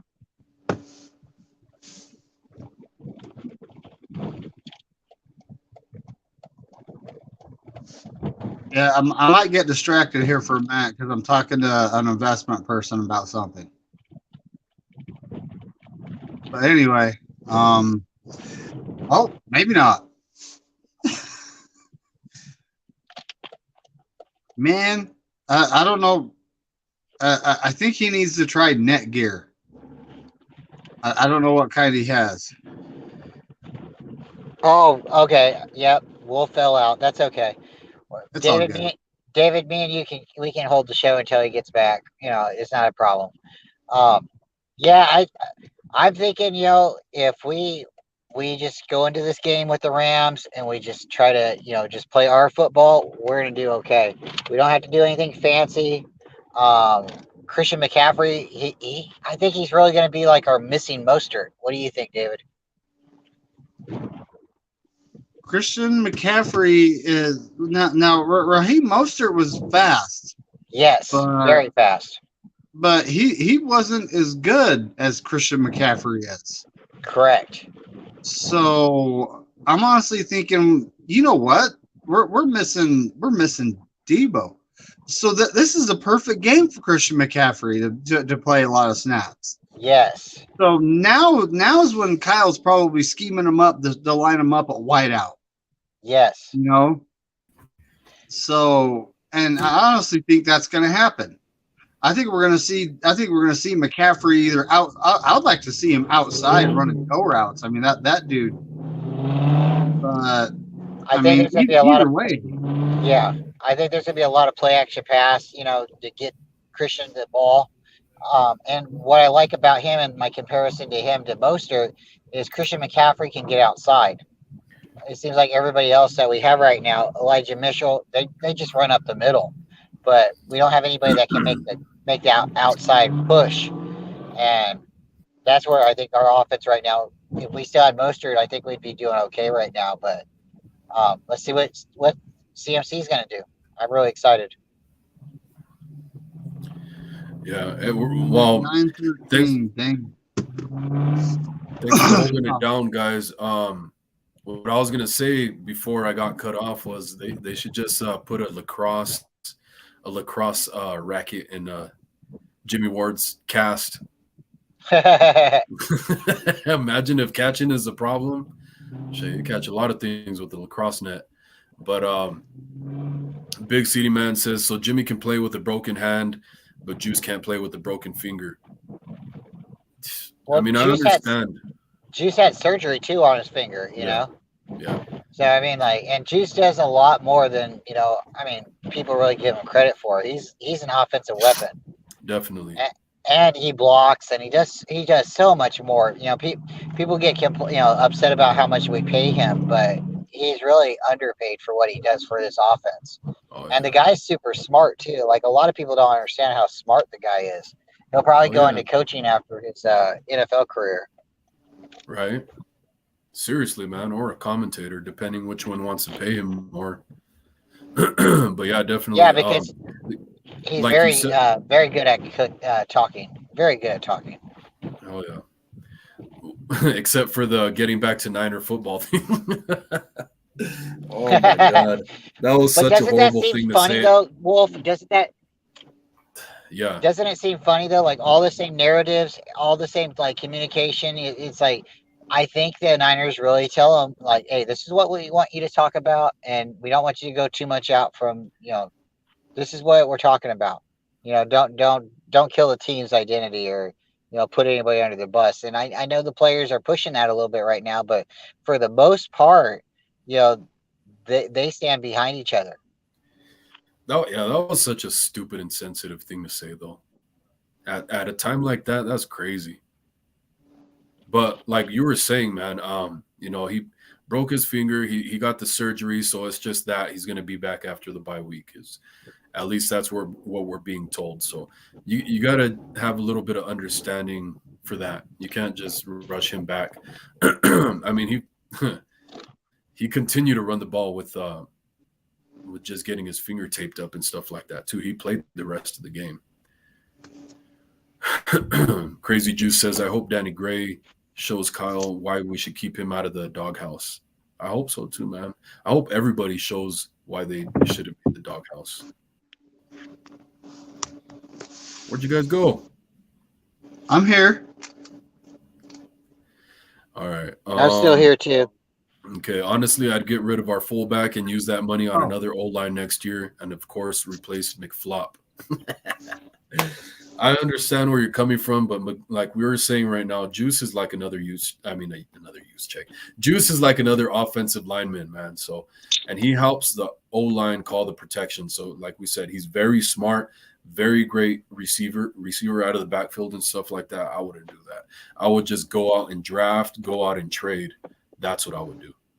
You want to use check, such a vital piece like that, especially when Trey Lance comes in or if Tom Brady comes in. You want to give him pieces like use check because if we have a different quarterback or even some better schematics, this is definitely a Super Bowl team.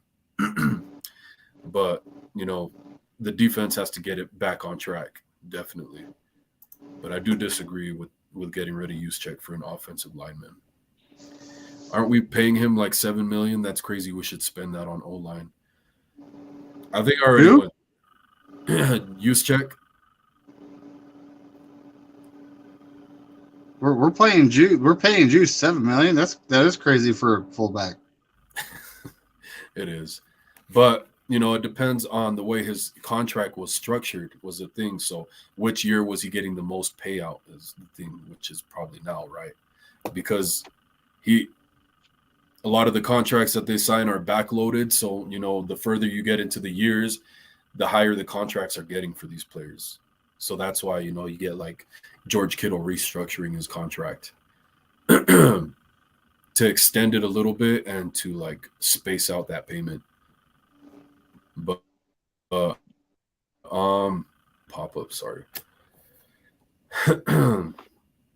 So hopefully outside of the script, Kyle Shanahan is going to have some success, man, because I've been hearing a lot of things about the numbers when it comes to Kyle Shanahan. And I think we see it pretty often where the 49ers come out on offense. They come out hot and usually end up in a scoring position and usually get touchdowns on their first drive, right? Now, for us to see that usually, like most of the time when the 49ers first hit the field on offense, and for us to only get 3 points against the Chiefs on our first drive, I started to get concerned when I saw that. I was like, oh, shit, man. If this is how we're going to start out and this is supposed to be our opening script, I'm starting to get a little worried here. But like one of the things too was Jimmy Garoppolo's QBR in the first quarter against the Chiefs was 129.9, and that's in the first quarter. Let me get this bot out of here. Throwing the Oh, bots. need mods, buddy. Yeah, we need a Me and, what is it? 18 sexy XYZ. yep. Me and David volunteer if you need a mod. Just letting you know. Okay. Oh, I thought you Yeah. said we need bots. No, No, we you need need mods. mods. Okay. Yeah, So you when guys. we're not talking with you, we can be in the chat and be like eliminating that stuff for you. Okay, cool. Yeah. You guys rock paper scissors, or I can add both of you. Yeah. I don't know. We're gonna have to talk about that Batman after. and Robin. Yeah, exactly. There you go. Because I don't know exactly how to do it, but we got to talk afterwards about it. But what do you guys think, man? Because like this is a very telltale sign here. And the further we started getting into the game, the offense fizzled out more and more and more. And you would think that'd be a time when they'd use Christian McCaffrey more, but instead they just bench him and go the rest of the way and implode on offense and defense. But Jimmy Garoppolo had a 129.9 quarterback rating in the first quarter against the Chiefs. I think that says it all right there, man. Yeah, I don't think he's playing all that bad. I think there's just like certain key moments, where he throws an interception or like somebody doesn't catch it on third down. But for the most Definitely. part, he's getting it done. That's what I'm He just saying, might, though. The yeah, point is, Kyle Shanahan, once his script is up, this dude can't get anything going. And so whether Garoppolo is playing good or not is not the factor. Schematically, it's not working out. yeah. And Outside, at that point, is Kyle like after it's 20 plays, is he the one just like on the sideline saying, "Okay, let's do this, Jimmy," or is somebody else telling him to do that?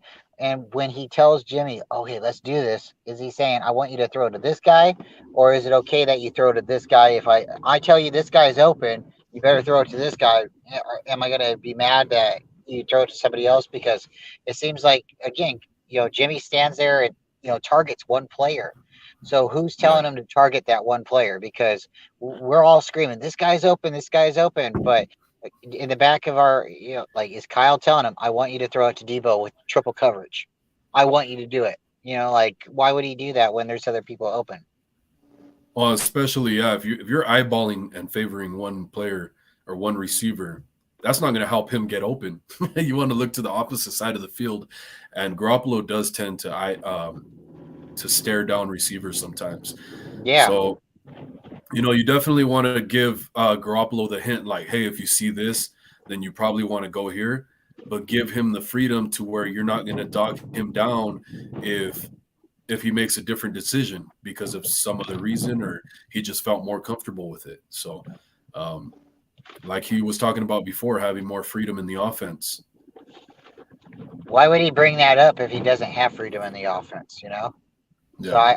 I really feel like he since it's like I said, the 2018, because in 2017 he was playing a little bit more off script. He was like, "Oh yeah, I can make that throw." In between players and linebackers and stuff. He had Yeah. confidence. Yeah, you remember the press Ballsy. conferences.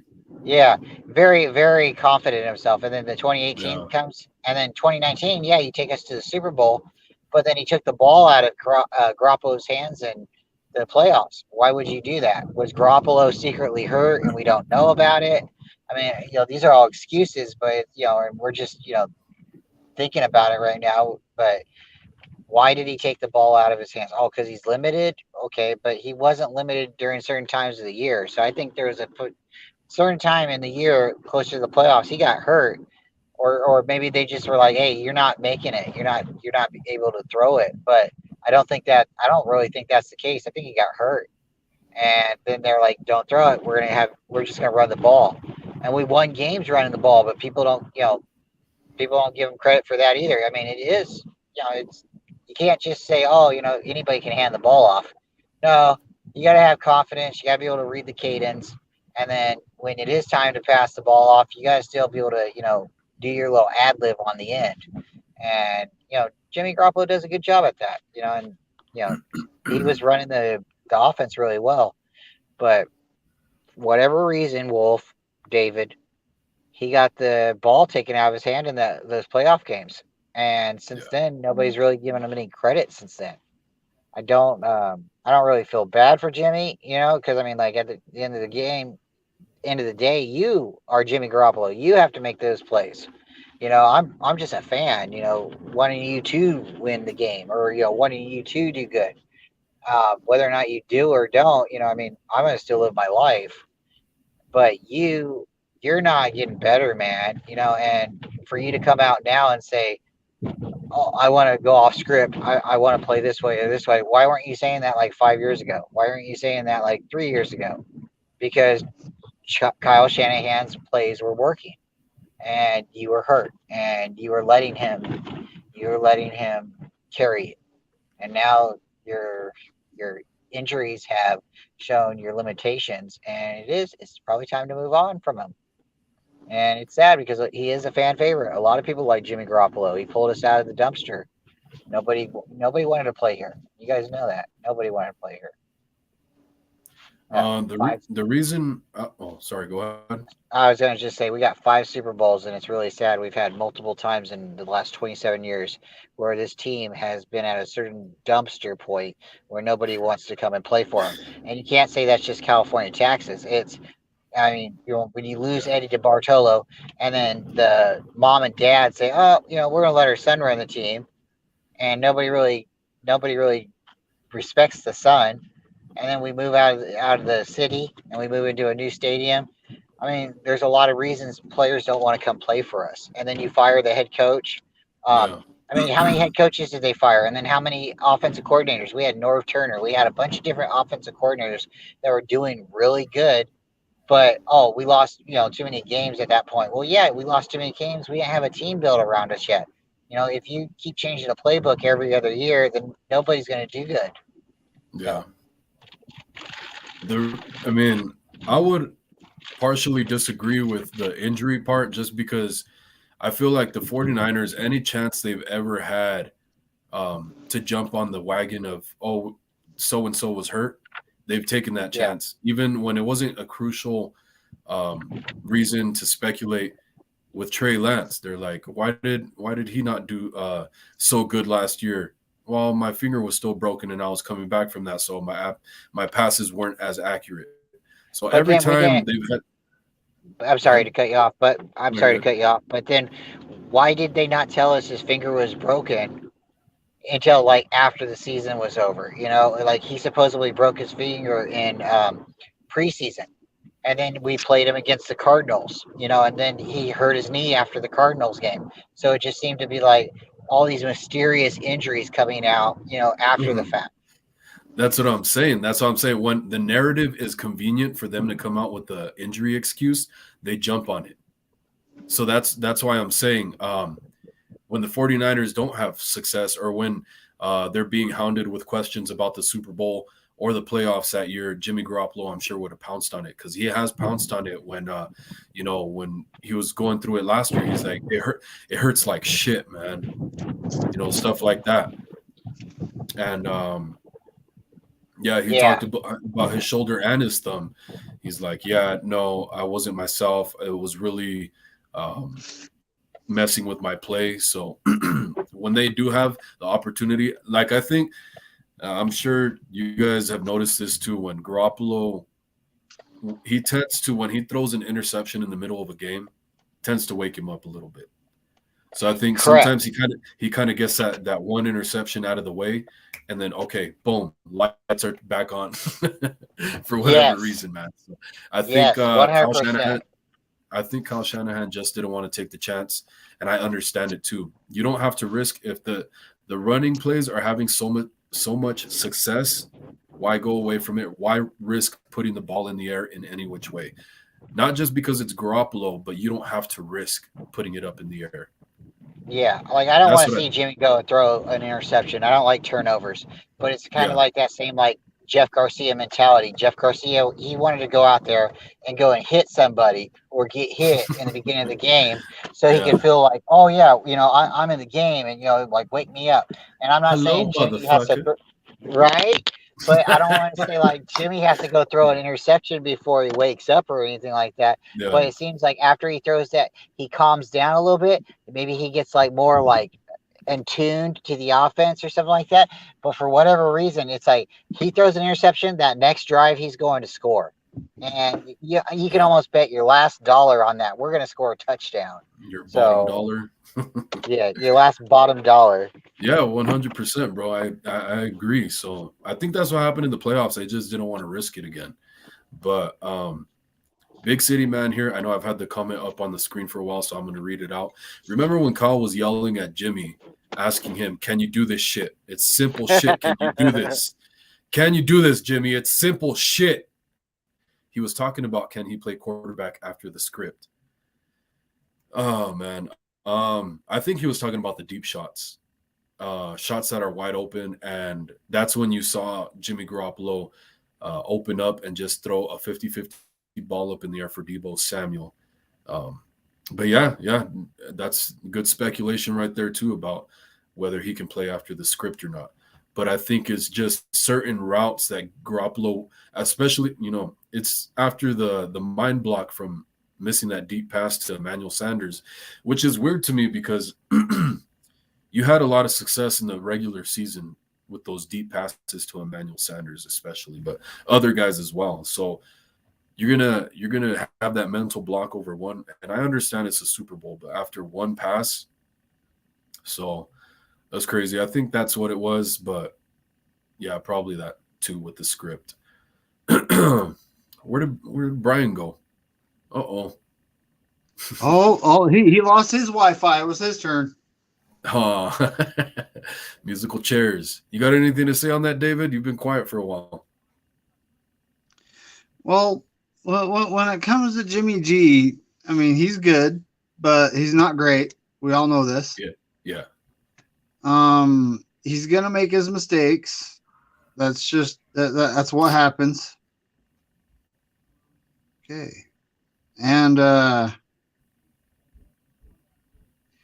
so what he does beyond that is, I mean, what I want to see. So what has our offense been in the second half? Shit. Exactly. Outside of the script, I think it's fair to say the whole season outside of the script, no matter what half, the offense has been shit. Once you get past that script, it doesn't matter what quarter it is, the offense has been shit. That's what I would say. That's a fact. And when it comes down to it, we need to go off script. And what I mean by that is it's time for Kyle to step up and say, "Oh, what's she saying?" Oh, what? Oh, nothing. What's up, Mariah? Hope you're having a great night as well. Uh-oh. Let me find out your Wi-Fi is getting cut out too. It's all right if you got to take a moment. But I want to touch on something that Brian was talking about too, because he brought up Eddie DeBartolo. And I've talked about it before that, he didn't have very much patience about quarterback or head coaches not winning Super Bowls, right? Didn't matter how much of a winning record you had. He was going to fire your ass if you weren't winning Super Bowls. But I think that kind of shot us in the foot as a franchise, right?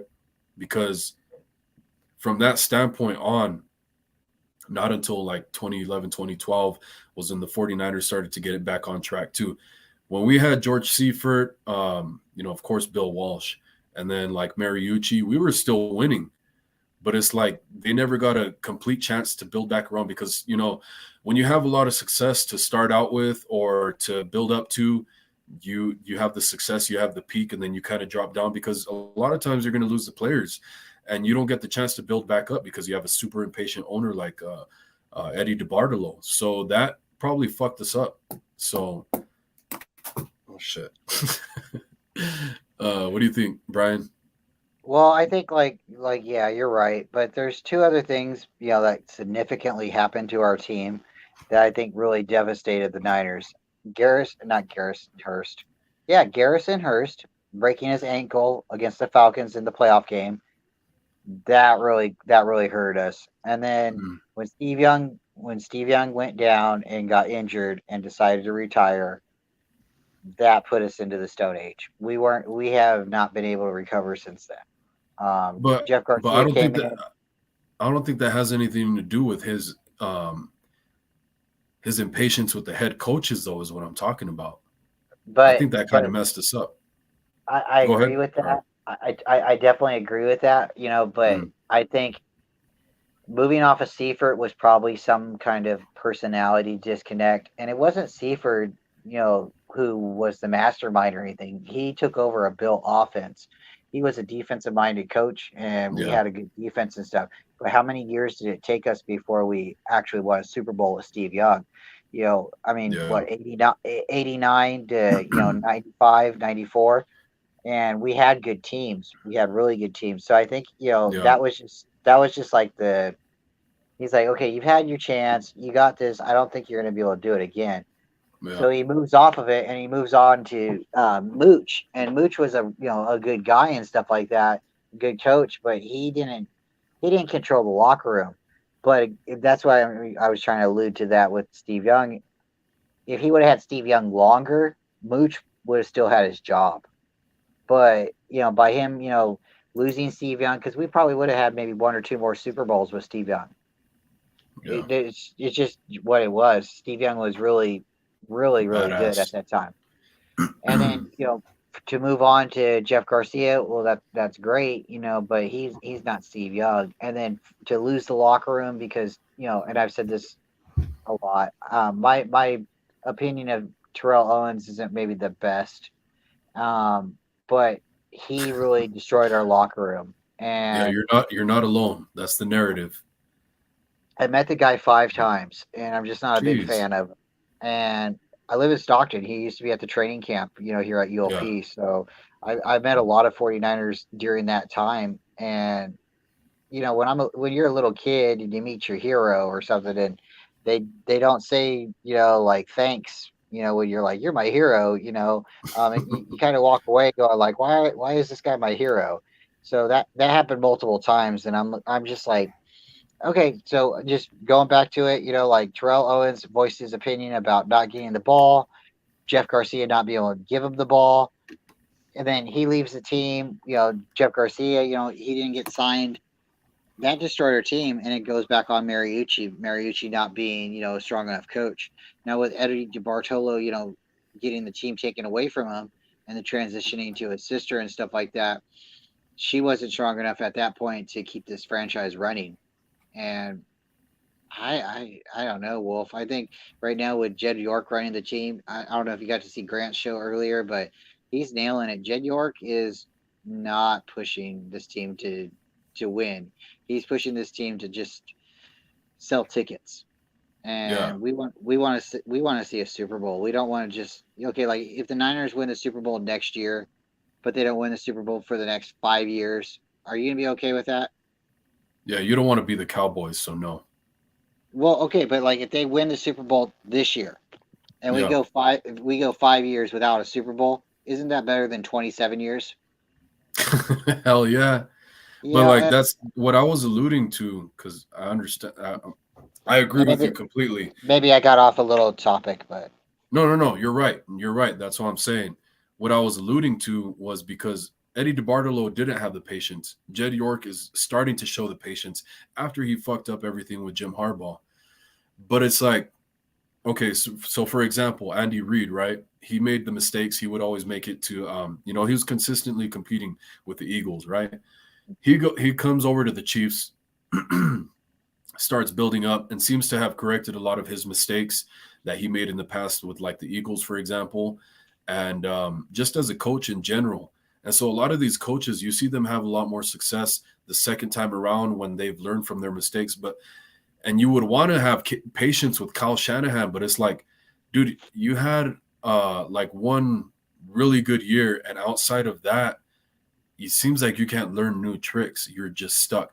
Now I understand the thing is maybe we should have some more patience with the whole coaching staff, how we've fleshed out the coaching staff and basically started from new outside of Kyle Shanahan and D'Amico Ryans and what's his name, Chris Kasurik. So Yeah. other than that, and Bobby Turner's back, but outside of that, pretty much it's a whole new coaching staff. So I understand you got to have patience with that, and I want to have patience, but you want to have like the Eddie DeBartolo mindset as well, where you want that standard of excellence. It's Super Bowl or bust every year. Every year. Yeah, and I feel like Every Kyle year. Shanahan has already gotten a lot of time and consistently gets us injured at the same time. That's another thing. But what was the other point you were talking about? Shit, I forgot. We were talking about Steve Young and Jeff Mariucci not maybe getting enough time together and transitioning off of it. It was after the TO thing. Oh, no. I hope I get to go to training camp next year though out there, bro. Hey, if you go to training camp, you better let me know. I'll take vacation and we'll meet up. We'll go together. Yeah, bro. Yeah, we got to go grab some dinner or something when I go back to California. Yeah. And David, you still there or what? Oh, I'm still here. Oh, I'm just talking to my dude. I already did that. I'm talking to my investment person. Oh, okay. Hell yeah. All right. Well, I'm gonna cut out the show in a sec. Before we reach the 2-hour mark, but 559er jumps back in, says Terrell was hypersensitive. He was a great player, but that came with his sideshow. Look at his tenure with the Eagles, screwed it up. Yeah, man, that's the narrative. I wasn't there in the locker room or anything. He rebuttals the whole thing. I don't know what the hell went on, but his personality kind of screams it out. And then it was super convenient for him, like how you were saying, Brian. He wanted the ball a lot, but it's like it was convenient for him, like in a game where you had the catch part 2 with Terrell Owens, Steve Young to Terrell Owens in that winning touchdown at the end of the game. But leading up to that, Terrell Owens was dropping every single pass. Yeah. So, okay. Yeah. Did you forget about those other 12 passes you just dropped, or just because you made that one catch, you're the guy? How convenient. Yeah. Yeah, he used to drop so many passes, many passes. And that's one good example, the catch game. But remember the Giant game with, Shockey and stuff and Jeff Garcia? How many passes did Owens drop in the beginning of that game before, I think it was halftime before he caught that big catch? It was like a 50-yard pass or something like that. And he ran it to the end zone or something like that. It was a big slant yard. I'm just, again, it's like, he was a phenomenal athlete, great talent, but he was locker room cancer. And every team he went to after that had the same, answer for him. You're a great guy. You can catch the ball, 50-50, maybe sometimes 60-50, 60-40, but your attitude in the locker room is destroying our chemistry and our team. And hey, Wolf, man, thanks again for coming on. Thanks for having me on. It's always fun. Yep. David, always good talking to you. And I hope you keep grinding, Wolf, and just keep doing what you're doing. Your channel is getting bigger and bigger. And I'll be around. Thanks, man. You have a good night. Appreciate you, bro. As always. Have a great night. All right, David. You got any last thoughts? You mean other than Jimmy G has one job? And that's don't screw it up. Yeah, but hey, man, his receivers have been screwed. I have to throw Jake Brendel and Mike McGlinchey in with him too. All y'all have one job. Don't screw it up. Hey, I don't think it's fair to put that on Jimmy G. Don't you put that on me, Ricky Booby. But he hasn't been that guy though. It's been his receivers that have been messing it up. And then when it's not his receivers, is Mr. Jake Brendel and Mike McGlinchey messing up the protection. So it's like this guy can't win. Then he gets the happy feet, and we know the rest. But yeah, hopefully they work in tandem this week, man. I hope we have a great game. Yeah, I think that's pretty much it, right, bro? You good? Yep. David? All right, cool. Yep, all right, brother. Thanks for coming on, man. I might try and do a cast tomorrow, but we're having my daughter's birthday party. That's part of the reason I didn't put up many streams this week, because my daughter's birthday party, I've been feeling like shit. But Appreciate you, David. As always, great co-host, man. Thank you very much. And, Hey, thank I'm you to glad to be everybody. on, buddy. Hell yeah. Hell yeah. And thank you everybody else who jumped in. I appreciate you guys. I'm going to sign off. Love you guys, man. Everybody have a good night. And hopefully we're back here tomorrow, huh? Take care.